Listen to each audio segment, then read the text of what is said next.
Wait a minute, I hear something. Dr. Movie! Dr. Movie! Blueberry News! Dr. Movie! Dr. Movie! Yeah!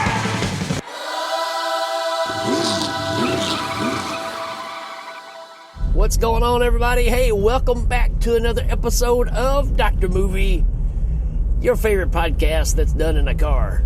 Your favorite podcast with low quality audio and noise in the background from me driving down the roads. I'm in the backwoods of Tennessee at the moment, where I live. All my neighbors are Amish. I don't know if you've heard the story or not, but I kind of live back in the woods there, folks. But yeah, I'm not trying to do this just to do something different. I'm doing this because this is the spare time I have in my life, which is not a lot. But I do spend a couple hours in the car every day driving back and forth to work and to other junctions. I try to make it sound more important than it is.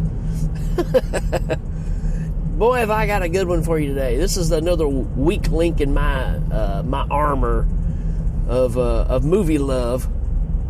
Had never watched this one before, and I have to say I'm pretty amazed at this movie. We were talking about The Ninth Configuration from 1980, and it's William Peter Blattey, right?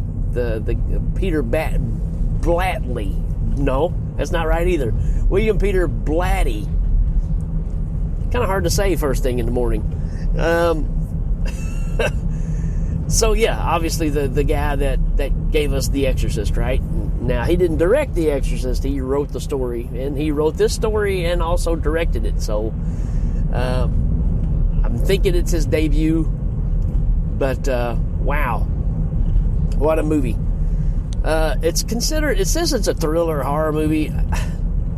I don't know that I go there with it. It does have some very heavy themes that are involved in the flick. But man, what a cast, right? We'll get to that in a second. But let's talk about this. Well, first of all, let's talk about what Blattey says about this movie. Blattey says this is the official follow-up to The Exorcist, right? So he didn't do an Exorcist trilogy, right? Because let's face it, and I haven't done it yet, but it's coming real soon. But I love The Exorcist 3. Saw it in the theater when it came out and blew my mind, because it is not what I expected at all. And, you know, come on, it's George C. Scott. And anybody that listens to the show knows that I'm a George C. Scott fan. So, I don't know. This is just one of those movies that I just kind of missed back in the day. I guess because it's, you know, it'd been different if it was called Exorcist 2, the real movie, or whatever. But, of course, he absolutely hates the second Exorcist movie, which most people do, right? Because it's bonkers. It doesn't really work. And he says this is the official follow-up to The Exorcist, and what he calls, I may be getting this wrong, but he calls it his God trilogy, right? It's all about good versus evil.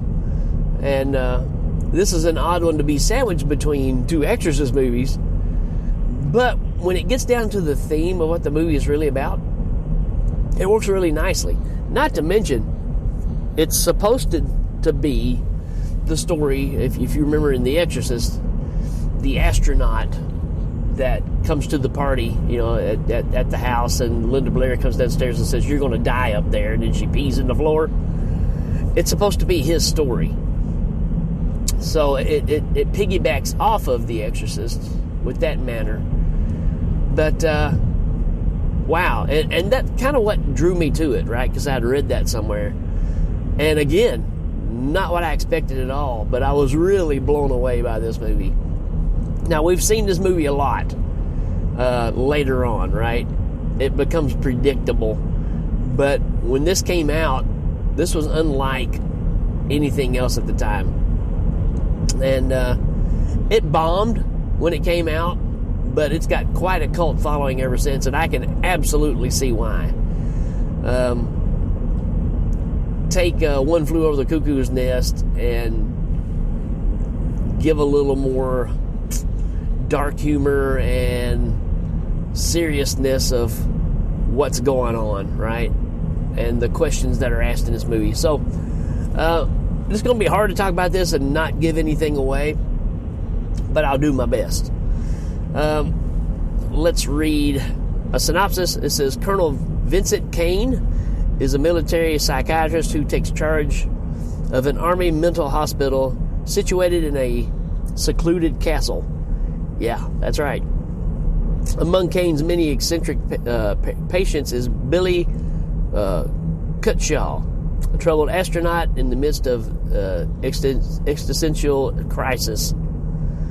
Then it says, although Kane's own grasp of sanity is questionable. Sorry, I'm trying to drive and read. I don't recommend it. He manages to engage Cutshaw in a series of thoughtful conversations about science and faith that deeply affect their lives of both men. Yeah, it is really built around the conversations between these two guys. There's plenty of other characters, though, right? And this is it's a pretty awesome movie. Let's go to the cast. What a cast, folks. We do have William Peter Blattey in this. And you see him for a brief bit, right? He's not like the starring role or nothing. We've got Stacy Keach. I've never been the biggest Stacy Keach fan, but I have to admit, his performance in this movie is pretty dang spectacular. It's really, really good. What a performance. Jason Miller from The Exorcist, right? The priest that jumps out the window at the end. We all know his acting ability is through the roof. We got Scott Wilson. We know Scott Wilson, right? Walking Dead, all that stuff, right? He plays Cutshaw in this. Joe Spinell.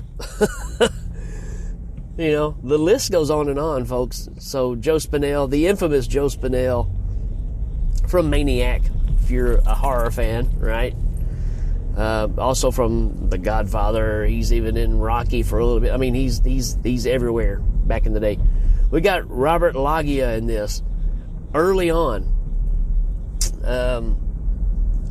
This is a different kind of performance to see him in too, because he's an inmate, right? The majority of these people are these inmates that are living in this castle that is very, very gothic. It's not some rundown little place. I mean, this thing is like incredible. I mean, and where it's located, out in the middle of nowhere. Tom Atkins, a very young Tom Atkins in this. This is 1980, so I say young. Younger than I've seen him look in anything else, even though we're only a few years from him being in, you know, the movies that we know and love him from, but he just looks so young in this. Who else we got? Moses Gunn is in this. Richard Lynch is in this. I mean, I was just blown away when the names kept rolling up on the screen. I was like, really? Because I figured it would be a bunch of, you know, he really borrowed a lot of people from The Exorcist. Ed Flanders, right? Again, from The Exorcist. Or Exorcist 3 for sure. Wow. I mean, just what a cast. So let's talk a little bit about this. I mean, you heard the synopsis. It pretty much tells it all. But you get introduced to the inmates, right? And yeah, they are what they are. Now, what the story is these are all people from Vietnam who have snapped, right? Either they have snapped or they're faking it to get out of having to go, you know, do more tours. And that's the question, right? Because there is military people there in charge that are watching these people. And, you know, these guys are doing crazy stuff like saying Hail Caesar. One guy thinks he's Superman. I mean, it's, you know, it's quite entertaining. Like I said, it's like One Flew Over the Cuckoo's Nest, but just amped up a bit. Stacy Keach is brought in to be their psychiatrist and try to break through these things and decipher if these guys are for real or not. And again, it's going to be hard to talk about this and not give anything away. But the only exception to all these people that are there that are from Vietnam is one guy who's the astronaut, right? And apparently he breaks right before it's time to launch. He actually is in the ship and ready to go and fails to follow the sequence, and they kick him out. And the whole movie is about Stacy Keach asking him, why won't you go to space? What is it, right? And the guy is so defensive about it and angry and flipping desk and all this stuff. And he's, obviously hiding his real emotions of what's going on. And although he never does really mention the dinner party at the Exorcist, in the Exorcist, and what the little girl said to him or anything like that, when it finally gets down to it, he says that he's afraid that if he goes to space, when Stacy Keach's character finally breaks through to him, he's afraid to be in space and die alone. And it really brings the question of if there's a God or not. And, you would think being the astronaut was at the House of Reagan with everything that happened there, your questions of God might be answered to a certain extent, right? Because can you really have good without evil, right? You got to have one. If you believe in the devil, you kind of have to believe there's a God. You can't have one without the other. So it's interesting that, his lack of faith is due to, whatever the scenario is, but the fact of that he's scared to be in space and die alone, not only without another human being, but without a God. So that's one of the things that Stacy Keach is trying to prove to him, that if I could prove to you that there's a God, would that make a difference? And that really is the nuts and bolts of what's going on. Tom Atkins is a military officer that's there to help guard all these folks. But you got Jason Miller, who's trying to do a stage play or even a movie of, some Shakespearean stuff. And he's wanting to do it with dogs.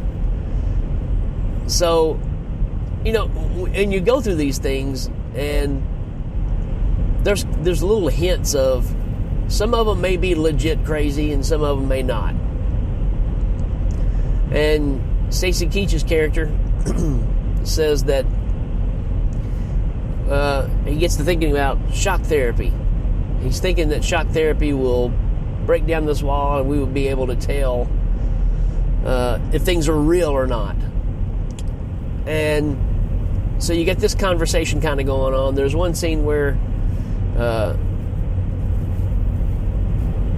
Cutshaw just steals a car and leaves.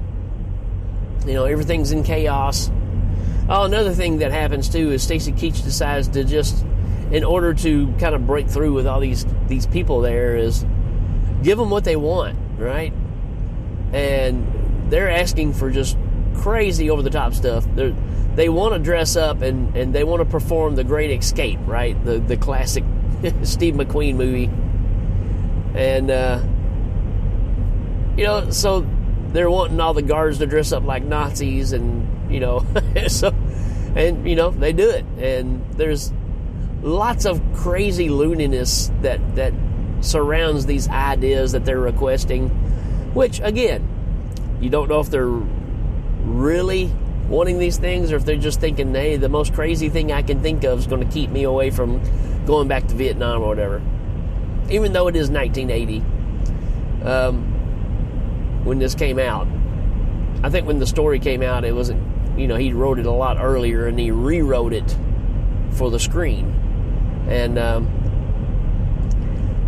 you got all this going on. Cutshaw escapes one night. He gets really upset with the conversation with Stacy Keach's character, Carl. And he goes to a bar, and he's sitting there minding his own business. And this group of bikers that we see early on in the film, they've hijacked this guy. They got him captured. And Richard Lynch is one of the bikers, this is kind of early on for Richard Lynch as well. And he's not the main bad guy, but he's like second in command or whatever. Well, they recognize, Cutshaw as being the astronaut that bugged out or whatever.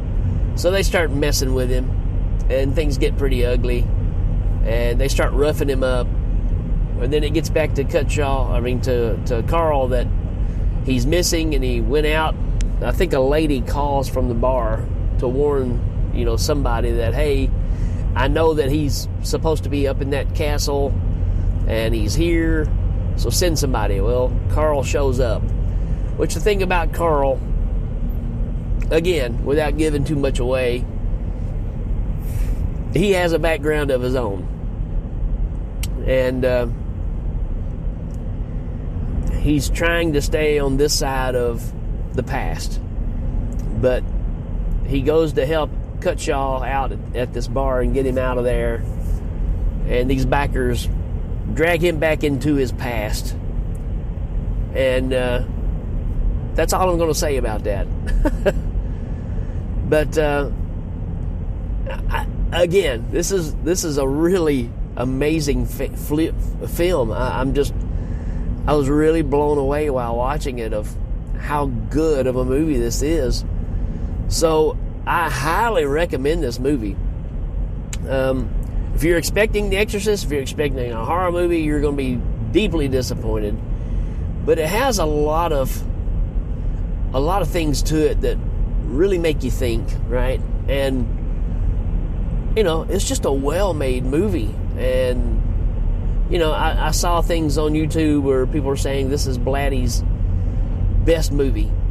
And I kind of have to agree. This is pretty amazing. It's on Tubi.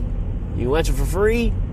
Let me know what you think about this one. I think this is a great study into this scenario that we have seen a bunch now. I'm telling you. And when you watch this, you can be like, okay, I kind of see where it's going.